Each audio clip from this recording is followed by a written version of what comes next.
दे देते, उसके बाद में हम पूरे देश में 50 जगह पर ये बाकायदा प्रेस के सामने, लोगों के सामने बाकायदा तरीके से हैक करके दिखाते, सबके सामने होता, दूध का दूध पानी का पानी हो जाता। अंदर आचार संहिता भी लगने वाली 1 से 1.5 महीने का। देखेंगे आचार संहिता, ऐसी आचार संहिता सब जो है, जब जनता खड़ी होती है ना, सब धरी के धरी रह जाते हैं। इनसे घबराओ मत, हम भी वकील, हम भी जानते हैं कौन क्या क्या होता है, कैसे होती है। नहीं, यकीन है चुनाव सिर्फ और सिर्फ बैलेट पेपर से होगा, जिसमें जितनी ताकतें लगा ले। ये अम्बेडकरवादी लड़ाई लड़ रहे हैं, ये संविधानवादी लड़ाई लड़ रहे हैं। ये बात इस बात को सिद्ध करती है कि ईवीएम में बड़ी धांधली है और सरकार और इलेक्शन कमीशन नहीं चाहता कि उनका चेहरा इस देश के सामने नंगा हो जाए, अन्यथा उन्हें क्या दिक्कत थी। मामा जी की जो बात कर रहा हूँ ना, मोदी जी से बहुत बड़े नेता हैं वो। आज वो भीगी बिल्ली बन के क्यों चुप बैठ गए? क्योंकि मोदी जी और अमित शाह ने कहा है पीछे हटो, तुम्हारी क्या औकात है, वोट तो सारे हमने ईवीएम से लिए हैं, कौन हो तुम, और भगा दिया ना। वसुंधरा राजे सिंधिया जी कम बड़ी नेता हैं, मोदी जी जैसे कितने नेता अगर एक पल्ले में तोल लिया जाए तो वसुंधरा राजे सिंधिया जी के बराबर नहीं आएंगे मोदी जी से क्या ही नेता। चुपचाप बिठा दिया ना, क्या बोला, कौन से तुम्हारे नाम से वोट लिए, कौन से तुम्हारी मेहनत से वोट लिए, हमने ईवीएम से वोट लिए, चुप बैठ गई। ये है ईवीएम की ताकत। आप उनकी बात करें, जिसको चाहा उसको जिताया, जिसको चाहा उसको हराया, ये है ईवीएम। देश के हर कोने से, हर जिले से, हर लोकसभा, हर प्रदेश से सारे के सारे लोगों के फोन आ रहे हैं, हम जरूर जीतेंगे, विश्वास रखिए। जो मैं कह रहा हूं ये 100% सही है और इस देश से ईवीएम हटेगी और बैलेट पेपर से चुनाव 2024 का होगा। हम तो कह रहे तुम्हारे पास जो सबसे सुरक्षित तुम बता रहे हो उन्हें दे दो, हम हैक करके दिखा देंगे। तुम ये तो करो, हैक नहीं हो सकती, ये सुरक्षित है, तो देने में क्या दिक्कत है, पूरी दुनिया देख लेगी। तुम कमरे में बंद क्यों रखना चाहते हो? और तमाम जो सोशल मीडिया के साथी हैं जो आज की तारीख में इस लोकतंत्र को बचाने के लिए लोकतंत्र का चौथा स्तंभ बन चुके हैं, मैं आप सबका दिल की गहराइयों से धन्यवाद करता हूं। आप सारे साथी हैं, आपने देखा है प्रोग्राम पूरी तरह से निश्चित हो चुका है, लड़ाई आर पार की है, नेशनल लेवल पर कमेटी बना दी गई, 2 स्टेट वहां के भी साथी कमेटी के घोषित कर दिए गए, महाराष्ट्र और राजस्थान के, और इसके बाद सभी जिलों में, सभी लोकसभा में, हर जगह पर कमेटी बनाई जाएगी और 14 तारीख से लेकर 23 तारीख तक आंदोलन का पहला फेज अब शुरू होगा। उसके बाद में 21, 22, 23 को पैदल मार्च होगा जिलों में भी और लोकसभाओं में, और 29 जनवरी को दिल्ली में इलेक्शन कमीशन के सामने और भिन्न भिन्न राज्यों में, जो विधानसभा राज्यों की जो राजधानियां हैं उनमें इलेक्शन ऑफिस जो है वहां पे हम लोग प्रदर्शन करेंगे, जाएंगे, इलेक्शन ऑफिसर को अपना डेमोन्स्ट्रेशन, अपना जो वो है हम ज्ञापन वो हम देंगे। और इसके बाद में, इससे पहले बल्कि 15 जनवरी को हम पटियाला हाउस कोर्ट से चल के जाएंगे और सुप्रीम कोर्ट को, चीफ जस्टिस साहब को अपना ज्ञापन देंगे, उनसे निवेदन करेंगे कि आप इस मसले को सुनिए, इसकी गंभीरता को समझिए और ईवीएम से मुक्ति दिलाइए इस देश को। सर, ज्ञापन देने का ऐलान तो किया है, कल भी आप लोग ज्ञापन देने जा रहे थे, लेकिन कल भी जाने नहीं दिया गया। हमने कल ज्ञापन देने नहीं गए थे, हम केवल मार्च करते हुए उनसे डेलीगेशन के रूप में मिलने गए थे, लेकिन मिलने नहीं दिया। आपको मालूम है जी, हमें बंद उठा के डिटेन कर लिया गया और उसके बाद 2 घंटे बाद छोड़ दिया गया, जबकि हम केवल उनसे मिलने जा रहे थे डेलीगेशन के रूप में। ये बात इस बात को सिद्ध करती है कि ईवीएम में बड़ी धांधली है और सरकार और इलेक्शन कमीशन नहीं चाहता कि उनका चेहरा इस देश के सामने नंगा हो जाए, अन्यथा उन्हें क्या दिक्कत थी।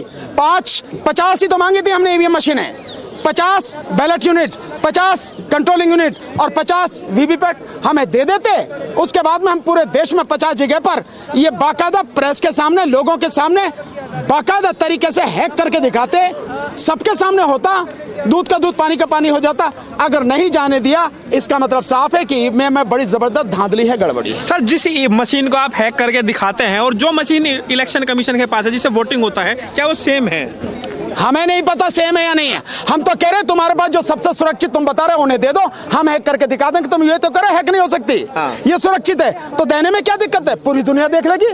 तुम कमीरे में बंद क्यों रखना चाहते हो? वो कह रहे हैं इसलिए भी हैक नहीं हो सकती क्योंकि हम वो किसी को देते ही नहीं है। कहने से नहीं, वो कोई इलेक्शन कमीशन संत नहीं है, इलेक्शन कमीशन साधारण व्यक्ति है, इस देश की जनता का नौकर है और ये उसकी जिम्मेदारी है कि स्वतंत्र, निष्पक्ष और पारदर्शी चुनाव न केवल करके दिखाए बल्कि वो दिखना चाहिए आंखों के सामने, सारे सब लोगों के सामने कि हाँ स्वतंत्र निष्पक्ष पारदर्शी हो रहा है। सर आपने जो है पहले चरण के आंदोलन की शुरुआत कर दिया है, ऐलान कर दिया है और आपने डेट भी बताई है, लेकिन सर 1 महीने के अंदर आचार संहिता भी लगने वाली है, 1 से 1.5 महीने का। देखेंगे आचार संहिता, ऐसी आचार संहिता सब जो है जब जनता खड़ी होती है ना, सब धरी के धरी रह जाते हैं। इनसे घबराओ मत, हम भी वकील हैं, हम भी जानते हैं कौन क्या क्या होता है, कैसे होती है। लेकिन क्या आज के धरने से ऐसा लग रहा है कि इतनी जनता साथ में है कि इतना बड़ा आंदोलन बन पाएगा? आप बताओ, आप देखो कितने ही देश प्रदेशों से लोग आए हैं और कितने ही लोग यूं नहीं आए, क्योंकि दिल्ली में आने वाली कई ट्रेनें कोहरे की वजह से सरकार ने बंद कर दी। सरकार तो कोहरे की बात की, मैं तो कह रहा हूं इस ईवीएम के आंदोलन की वजह से बंद कर दी,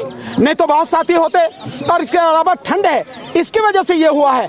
अन्यथा आप मेरे से देखो, आप मेरे से फोन जो आ रहे हैं, मेरे पे मैसेज आ रहे हैं, देश के हर कोने से, हर जिले से, हर लोकसभा, हर प्रदेश से सारे के सारे लोगों के फोन आ रहे हैं। हम जरूर जीतेंगे, विश्वास रखिए, जो मैं कह रहा हूं यह 100% सही है और इस देश से ईवीएम हटेगी और बैलेट पेपर से चुनाव 2024 का होगा। Thank you. 1000 रुपए पेट्रोल हो जाए तो वो वही लोग हैं जो पन्ना प्रमुख है, ध्यान रख लीजिए इस बात को, क्योंकि उनको तो करोड़ों करोड़ों रुपए मिल रहे हैं लूट के। वो अडानी जी के चमचे हैं, वो मोदी जी के चमचे, जिनको इस लूट के तंत्र से, इस ईवीएम के तंत्र से करोड़ों रुपए मिल रहे हैं, उनको 1000 रुपए में क्या फर्क पड़ रहा है? हम लोग जो मेहनत से काम कर रहे हैं, हमको फर्क पड़ता है ना 1000 रुपए में पेट्रोल लेने में, हमको फर्क पड़ता है। अगर हम अपने बच्चों को स्कूल में ही नहीं पढ़ा पा रहे हैं, हमको फर्क पड़ता है। आज जो शिक्षा का अधिकार मिला है वो छीन लिया जाएगा, यूनिवर्सिटीज प्राइवेटाइज हो रही हैं, ये वो लोगों के लिए हो रहा है। इसीलिए वो ये ऐसा माहौल बना रहे हैं, 1000 रुपए वाले सब चोर हैं, 1000 रुपए वाले सब पन्ना प्रमुख हैं। अगर वो कह रहे हैं, अगर किसी पन्ना प्रमुख में भी इतनी सी भी शर्म और इंसाफ की वो बाकी है, और ऐसे भी पन्ना प्रमुख हैं जिनको वो करोड़ रुपए नहीं मिले जो मोदी जी और अमित शाह जी दे रहे होंगे या देना चाहते हैं, तो वो ये बात नहीं कहेगा कभी। सर मोदी अभी बात करते हैं, राजस्थान में चुनाव हुआ, बीजेपी के प्रदेश अध्यक्ष चुनाव हार गए, जो नेता प्रतिपक्ष थे राजेंद्र राठौर वो भी चुनाव हार गए, यानी बड़े बड़े बीजेपी के कई नेता चुनाव में हारे मोदी लहर के बावजूद। और ईवीएम आप कह रहे हो वो क्यों नहीं जीत पाए चुनाव? मैं उससे भी बड़ी बात बताता हूँ आपको। आपने शिवराज सिंह साहब का नाम सुना है? किसी ने सुना है ना? ये वो मुख्यमंत्री थे, आज मुझे नाम याद दिलाना पड़ रहा है उनको। वो मोदी जी से बहुत बड़े नेता हैं। मामा जी की जो बात कर रहा हूँ ना, मोदी जी से बहुत बड़े नेता हैं वो। मोदी जी गुजरात से आते हैं। कितनी लोकसभा की सीटें हैं गुजरात में, मुझे बताएंगे आप? और मध्य प्रदेश में कितनी है बताया ना आप सब लोगों को? तो वो इतने बड़े नेता हैं, मोदी जी से बड़े नेता हैं। आज वो भीगी बिल्ली बन के क्यों चुप बैठ गए? क्योंकि मोदी जी और अमित शाह ने कहा है पीछे हटो, तुम्हारी क्या औकात है, वोट तो सारे हमने ईवीएम से लिए हैं, कौन हो तुम? और भगा दिया ना, आप चुप बैठे। वसुंधरा राजे सिंधिया जी कम बड़ी नेता हैं? मोदी जी जैसे कितने नेता अगर एक पल्ले में तोल लिया जाए तो वसुंधरा राजे सिंधिया जी के बराबर नहीं आएंगे मोदी जी से कई नेता। चुपचाप बिठा दिया ना। क्या बोला? कौन से तुम्हारे नाम से वोट लिए, कौन से तुम्हारी मेहनत से वोट लिए? हमने ईवीएम से वोट लिए, चुप बैठ गई। उसी तरीके से रमन सिंह साहब कितने बड़े नेता हैं, मोदी जी से तो बड़े ही हैं, उनको भी चुप बिठा दिया ना। ये है ईवीएम की ताकत। आप उनकी बात करें, जिसको चाहा उसको जिताया, जिसको चाहा उसको हराया, ये है ईवीएम। चाहे वो बीजेपी, ये तो ऐसे लोग हैं जो अडवाणी जी को घर बिठा दिया, ये तो ऐसे लोग हैं जो मुरली मनोहर जोशी जी को घर बिठा दिया, ये ऐसे लोग हैं, ये निर्दयी लोग हैं। ये जो मनुवादी मानसिकता की गुजराती लॉबी है ना, ये सिर्फ अडानी की सगी है, ये अडवाणी जी की भी सगी नहीं है। कितना मिलता जुलता नाम है, तब भी सगी नहीं है। सर क्या मानते हैं जब 2014 का चुनाव हुआ था, जो बीजेपी को वोट मिली थी वो ईमानदारी वाली थी? उसमें एक बहुत बड़े नेता थे कांग्रेस में, वो आरएसएस के एजेंट थे, मोदी जी और ये अमित शाह के एकदम मिले हुए व्यक्ति थे। वो एकदम तीनों की तिकड़ी थी, वो दुनिया जानती है। आज मैं नाम नहीं ले रहा हूँ जान के उनका। तो ये उन्होंने नाम ले दीजिए। राहुल जी उनसे नाराज हो गए थे, दुनिया जानती है। ये नाम नहीं ले रहा मैं, आप सब जानते हैं। आज मत लेवाओ नाम, क्योंकि मुद्दा भटक जाएगा फिर। सर तो उन्होंने सेट करके ईवीएम मोदी जी को जिताया था 2014 का भी चुनाव में, ये आपको बता रहा हूँ। उसी व्यक्ति ने अमित शाह साहब की बेल कराई थी सुप्रीम कोर्ट से। उसी व्यक्ति ने पूरे 10 साल मोदी जी और अमित शाह जी को बचा के रखा था, उनके खिलाफ केस नहीं चलने दिया। एक ही व्यक्ति है जिम्मेदार, कभी नाम मैं बता चुका हूँ पहले। नाम इल्जाम लगा रहे हो आप? मरना हो तो मर चुके, अब के इल्जाम लगा रहे हो? नहीं, मैं इल्जाम की बात नहीं कर रहा हूँ। इल्जाम की बात नहीं है, तथ्य है। जब वो जिंदा थे तब मैं ज्यादा जोर से बोलता था, और वो मेरी बात तक कभी जवाब नहीं दे पाए। सारी दुनिया जानती है, क्योंकि मैं सच बोलता हूँ। अच्छा, एक बात बताइए, उम्मीद है कि 2024 में जो लोकसभा का चुनाव है वो बैलेट पेपर से होगा? उम्मीद नहीं, यकीन है। चुनाव सिर्फ और सिर्फ बैलेट पेपर से होगा। जिसमें जितनी ताकत है लगा ले। ये अम्बेडकरवादी लड़ाई लड़ रहे हैं, ये संविधानवादी लड़ाई लड़ रहे हैं, ये और लोग नहीं है। अगर कल आचार संहिता लग गई तो क्या होगा? हाँ? कल आचार संहिता लग गई, आचार संहिता क्या संविधान से बड़ी है? इलेक्शन के डेट का ये जब हम कह रहे हैं कि ये इलेक्शन कमीशन, अभी मैंने आपको एक एग्जांपल दिया है ना, कौन था वो इलेक्शन कमीशन जिसने ये जो गहरा काला शीशा लगवा के फ्रॉड करने का प्लान किया था? ऐसे क्रिमिनल्स को हम मानेंगे कुछ? समझिए। और आज का इलेक्शन कमीशन मुझे